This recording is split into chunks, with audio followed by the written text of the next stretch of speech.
సామర్లకోట భారత మత సేవా పార్టీ వ్యవస్థాపక అధ్యక్షులు జై భారత్ నేషనల్ పార్టీ మాజీ జాతీయ అధ్యక్షులు డాక్టర్ గోరఖ్పూడి చిన్నయ్య దొర బీజేపీలో చేరారు. బీజేపీ రాష్ట్ర అధ్యక్షురాలు, రాజమండ్రి పార్లమెంట్ సభ్యురాలు పురంధేశ్వరి కార్యాలయంలో ఆమె సమక్షంలో బీజేపీలో చేరారు. ఈ మేరకు డాక్టర్ చిన్నయ్యకు ఎంపీ పురంధేశ్వరి ఘనస్వాగతం పలికారు.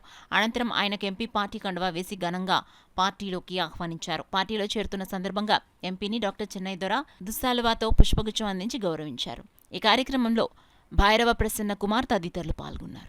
ఉత్సాహపడ్డాం మీరు పార్టీలోకి వస్తున్నారంటే. నిన్న మీరు పార్టీలో పురంధేశ్వరి రాష్ట్ర నాయకురాలు అధ్యక్షులు పురంధేశ్వరి గారి ఆధ్వర్యంలో మీరు పార్టీలో జాయిన్ అవ్వడానికి మాకు చాలా సంతోషంగా ఉంది. అలాగే పెద్దాపురం నియోజకవర్గాన్ని మీరు ఎంతో అభివృద్ధి చేస్తారనే ఉత్సాహంతో ఇప్పుడు నలుగురు మండలాధ్యక్షులు మీ దగ్గరికి వచ్చి మిమ్మల్ని కలవడం, మర్యాదపూర్వకంగా కలిసి పార్టీలోకి మరొకసారి స్వాగతం పలుకుతూ మీ సేవలు పార్టీకి ఎంతో అవసరం అని చెప్పేసి మేము కోరుకుంటున్నాం సార్. అలాగే మేము ఆశిస్తున్నాం కూడా. మీ ఆధ్వర్యంలో పెద్దాపురం నియోజకవర్గం చాలా అభివృద్ధి చెందుతుంది భారతీయ జనతా పార్టీ. అలాగే మన భారతీయ జనతా పార్టీ యొక్క జెండా రెపరెపలాడదనే ఉద్దేశంతో మిమ్మల్ని మరొకసారి అభినందిస్తూ